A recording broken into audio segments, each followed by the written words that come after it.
Hello, and thank you for joining me. I'm Evangelist Esther Ross, and you are listening to Bold and Faithful. Thank you so very much for tuning in. Please click on that notification bell, subscribe to this channel, and share this truth with others. What I want to begin to talk about today is the fact that it is so easy to forget the past. It's easy, especially in this month, for African American people to fail to remember or to remember and not focus a lot on the way things used to be. One of the ways that things used to be affected the house of Israel first. That's why I am wearing the name Yeshua. Because no matter how many times we say Jesus, the actual Hebrew name of our Redeemer, our Messiah, was, is, and will always be Yeshua. Yeshua HaMashiach, Messiah Yeshua. In 63 BCE, before Common Era, Rome occupied the land of Yehuda. Y apostrophe Hudah.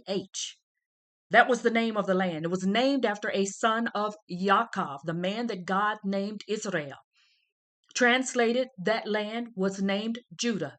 Later, Gentiles decided that they would name the land Judea.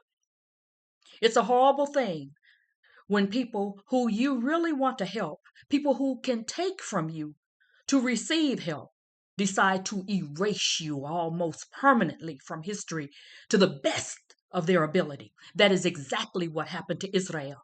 God created Israel for himself from among Gentiles, a time when there were only Gentiles on the earth. God, our Father in heaven, Elohim, Adonai Elohim, the Lord God, chose to take a man, Abram, and from that man bring forth the miracle birth of Yitzhak, called Isaac, and then bring forth the miracle existence of Yaakov, who would become Israel.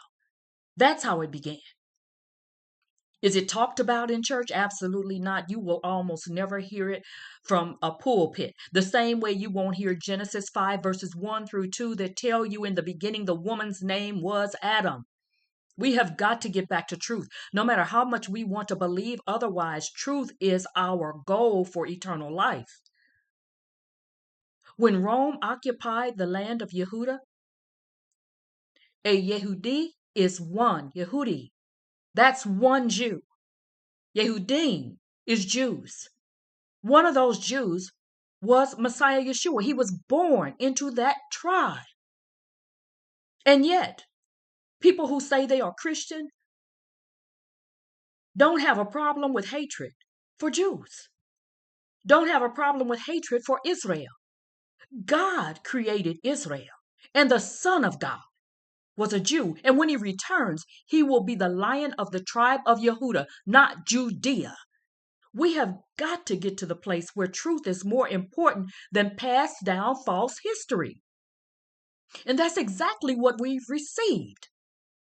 God didn't give us Christianity. Now, you can be upset with me if you choose to. That's fine. There is so much offense. Everyone is offended. Well, guess what? I'm offended when you bother my Father who art in heaven, because no matter what everybody else may believe, I know that if he didn't put it between Genesis to Revelation, I'm not going for it.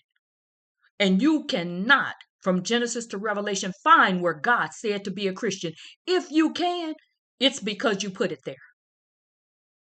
The same way you will never be able to find that Delilah cut off Samson's hair.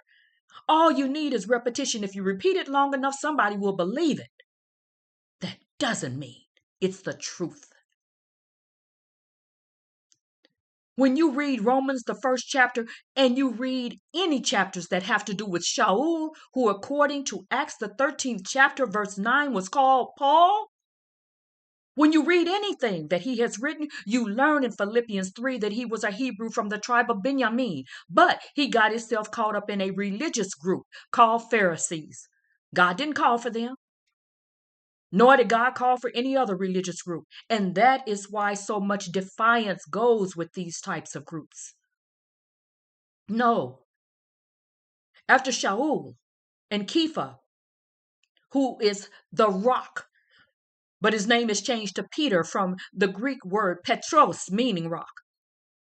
They taught. They taught the Goy, a Gentile. They taught the Goyim, Gentiles. And after they did, Rome took all that God had given Israel for themselves. African American people, let me share this with you, what you already know. England got a great amount of their wealth from Africa. They didn't have animals that could go to a zoo and get money for them. No, no, no, no. The Star of Africa. They call it the Star of Africa. Where is it? It's not in Africa. No, it's with the royal family. Or it was, even if it's somewhere else right now. And then they want to talk about the poverty of Africa. No, no, no. Wealth was in the land. Gold, diamonds, ivory from the tusk of elephants. Now they want to preserve the animals, but when they wanted to be wealthy, they killed the elephants. Let's be real. The same thing that was done to Israel was done to Africans. Using them mentally, using them physically for greater gain. That is exactly why most African Americans should learn in church and everywhere else the importance of a relationship with Israel. Think about how good it was for Israel in Egypt when the Pharaoh and Joseph, connected with one another and they were in unity. The only one who wants the division between Israel and Africa and Africans is Satan. That's who wants that. Because both nations are powerful nations and both people have been horribly mistreated, even to the point of inhumane treatment. So it's time. It's time to make a change. It's time to be different. It's time for our eyes to be opened. Even what was done to Israel when it comes to Syria, Palestina. Why? When God removed all enemies from the land, when it was Canaan, and God did not curse Canaan. Noah said, "Cursed be Canaan." God never rejected that curse, but God didn't say, "Cursed be Canaan." Noah said it. What God did say was that the enemies of Israel would be removed from the land of Canaan, and they were. That is why the land became known as Israel, because God put his people there. And if he removed the enemies when he began the land, how dare anybody decide they're going to put people who are only Philistines in the land? You're going to put Philistines there after God already said in his word that he would remove them. But when you place them back into Israel, you give them a name, Palestinians. We have got to stop. Stop the falsehood. Stop the lies. And stop believing people who follow the father of lies and then want to tell us it's our Father in heaven. It's time out for that. We have got to get to the point where truth is better than the will of men, powerful men, influential men.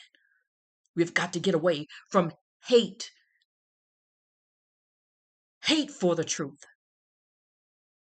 One of the reasons right now that voting is the way that it is because African Americans have forgotten their history, forgotten the mental manipulation that began on the banks of the James River in 1712 when Willie Lynch told the men of the South, those plantation owners who owned slaves and called them chattel.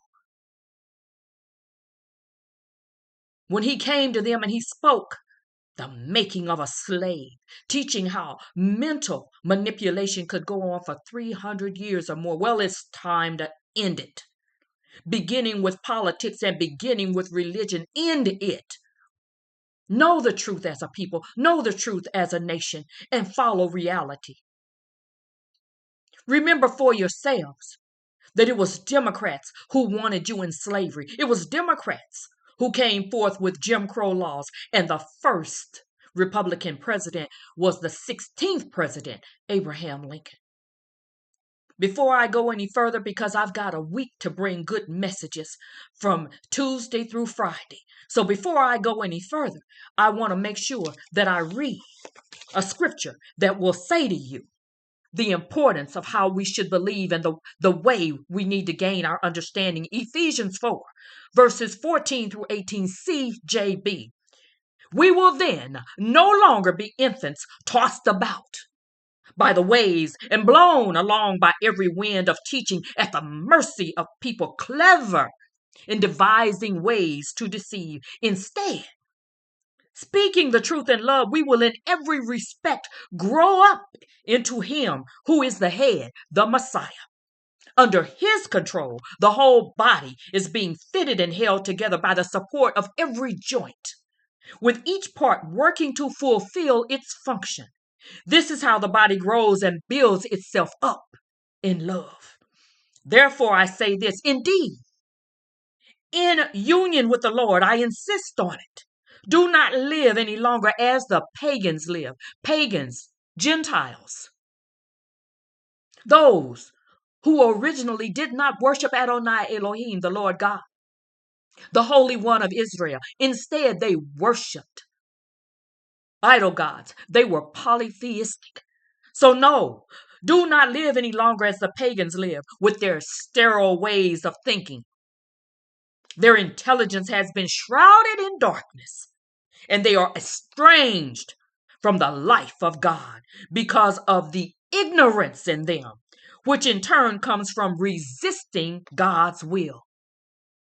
We have got to begin to realize that what we've been taught has nothing to do with what God wanted. God wanted love.